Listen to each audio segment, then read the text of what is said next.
Welcome back to Street Level Marketing. Loving what you're watching?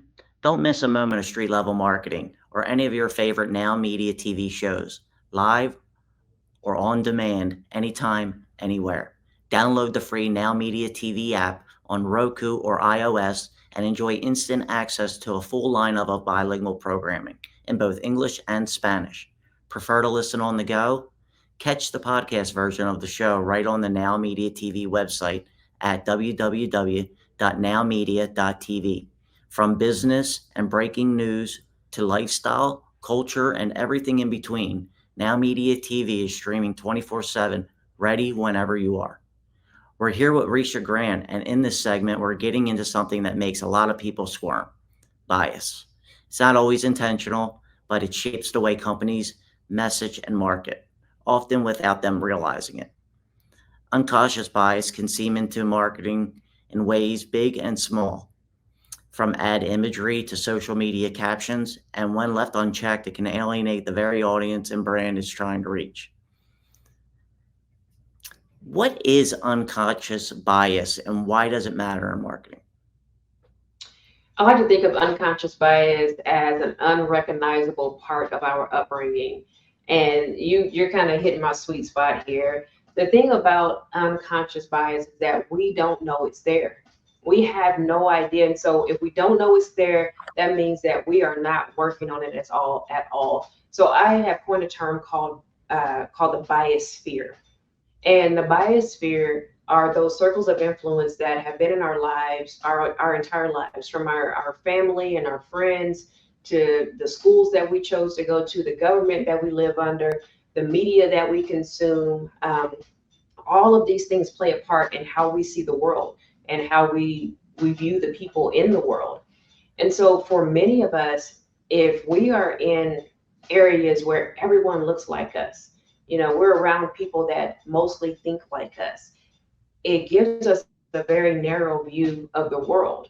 And so when it comes to marketing, if you're in charge of the whole marketing plan, right, and you're doing all of the social media and the ads and the PR and all of these things that encompass your marketing plan, you're entering that with just the knowledge that you have.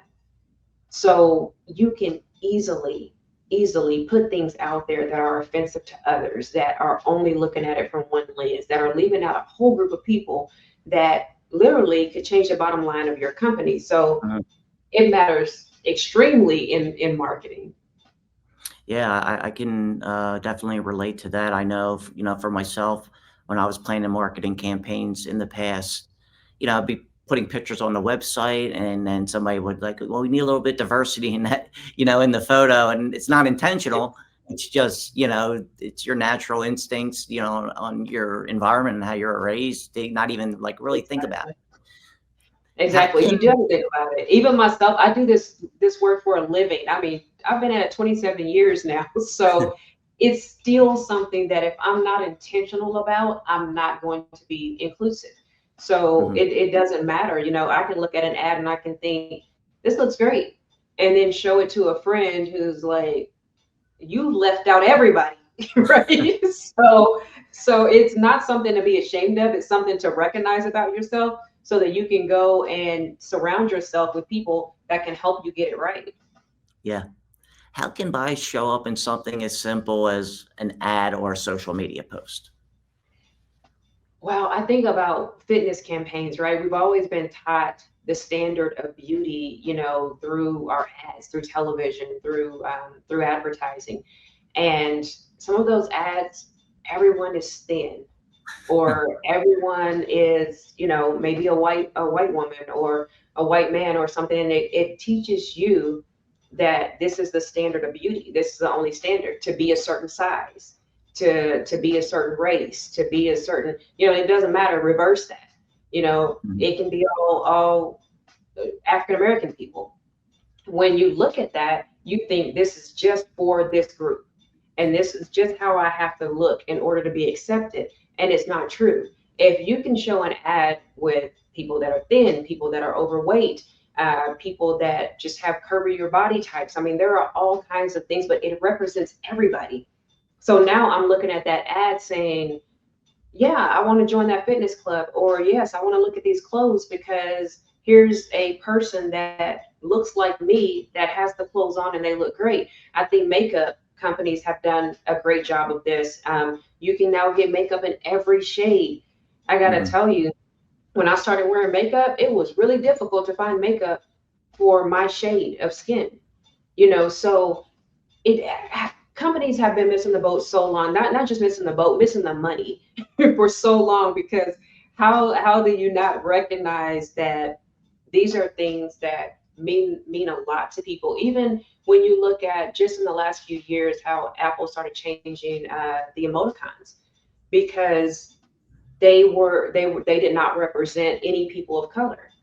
Ah, You look at Hallmark with their cards. I would go and look for a card for my mom and never see anything that represented how she looked. And it was something that, I noticed from being a kid, like, wow, mhm. no, nobody looks like my family. So then you resort to making your own cards. So now there's money loss. So it happens so easily. And if you don't again have that network around you, it's going to continue to happen. Yeah. What are some tools or steps to help marketers catch their own bias? First and foremost is that network. Mhm. Like it is super serious. It's super important to be transparent and say, okay, I don't know everything. And that's hard for a lot of people. We want to know everything, especially if we're in leadership positions, right? Mhm. It's difficult to say, I have no idea about that.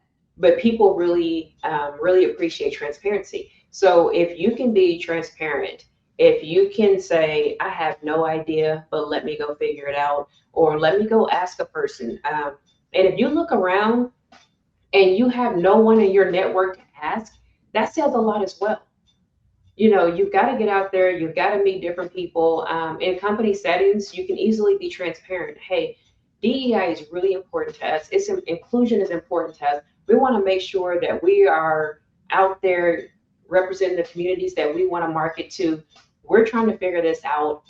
Can you help us? So next, you might want to pay a consultant if you don't Mhm. want to bring the person on, or if you don't have the network of people around you. That's going to tell you that right then and there. If I look around my company and there's no one that can speak to this ad campaign, there's something that has to change. So maybe you go hire a consultant. And if you have a smaller budget, maybe it's just that they can talk you through a plan. But it's super important to actually get those tools, and those tools come in knowledge. There is so much you can learn now at the click of a button. If you Mhm. really want to learn it, it's there. It's at your fingertips. This Yeah. is not like it was probably when we were growing up, Mark. So, No, it's just in the last year and a half, it's changed, yeah, drastically. yeah. I mean, it's ridiculous. AI has changed the game. Yeah.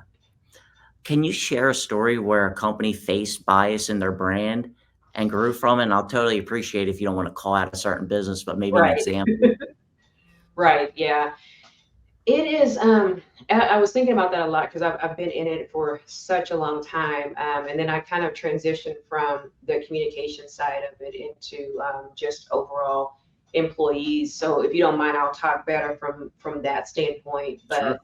But one of the companies, big tech firm that I worked with, they looked around and recognized that they did not have any diversity representing their company. It was mostly men, um, very few women, only one woman in leadership, and they came up with an initiative called 50-50 by 2020. So this was in 2018 Hmm. that I started to work with them, and so it causes this big rumble in the company because all of a sudden employees started to think that if they didn't fall into a diverse category, they were going to lose their jobs. Even though the company had sent out a memo, they'd had a meeting about it, because let's be real, that's also one of the issues that people are having with DEI today, is that they felt like it was reverse discrimination. Any company that was hiring a fire based on diversity was doing it incorrectly. But this company just said, hey, when we have a job opening, if we are interviewing 10 people, we're going to make sure that 5 of them fall into a diverse category. Now, sometimes that can be difficult because you can't always tell when someone belongs to maybe the LGBT plus community. You may not be able to tell if someone is Hispanic versus being white. I mean, there are, native, all of these things, but let's try. Let's see if we can create a candidate list that at least is half and half. And when they got to their top three, one of those three people had to fall into a diverse category. And so once the company was able to actually see, not the company, I'm sorry, but the employees were actually able to see, hey, I'm not losing my job. This is how this is going to make the company better. And I got an opportunity to talk to a lot of those employees who were pissed off in the beginning, but I talked to them in 2020 and said, "Hey, where are you on this thing?" And at the time, they were what was it? Oh, 30, 34, 35% there. So they were. I mean, they had made Hmm. great strides in getting there. So it is. If you do it right, if you communicate, I think the biggest thing that I see, whether it's a brand, whether it's, a small company, is that there's not communication happening. You just go and announce, oh, we're going to do all this DEI stuff, and then people get scared. And that's not what it should be. It should actually be something that says, hey, we're going to do something that's going to make this company better, and not at the expense of who we have, not at the expense of who's coming in, but in a way that actually is going to make everybody here even feel better and feel safer. And you weren't seeing that with a lot of companies, so and that affects the brand. I mean, it badly, badly. I've seen that happen so many times. I mean, it's DEI is scary to people because let's be real, nobody wants to miss out, right? Nobody wants to give up something to help other people. And I know that's sad, but that's reality of it. And I like to put it in terms for people to understand. And there is one place that you see this very well, and that's the airport, right? You got priority, you got first class, you got all of these things. And would it be great to say, okay, everybody should have leg room. Let's take out some of these seats. I know that's less money for the airlines, but if we take out some of these seats, everybody gets the warm towels and the warm nuts, and and you get to kick back and watch the movie. That would be great. I think we would all love that. But if they said, well, we're just going to get rid of first class altogether, we're going to cram more seats in here. I mean, as much as I love everybody, I love to be able to fly first class when I can. So, I don't want that.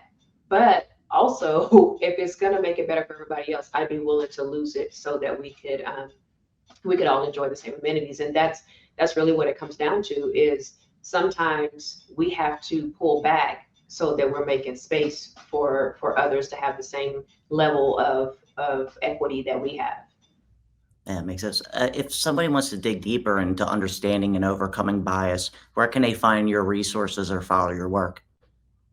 Find my book on Amazon, just about anywhere, Walmart, Target, wherever.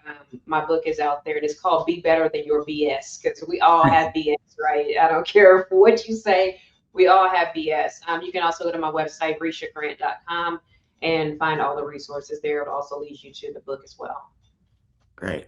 Up next, we'll talk about truth, about representation, and why it's about changing the game, not checking the box.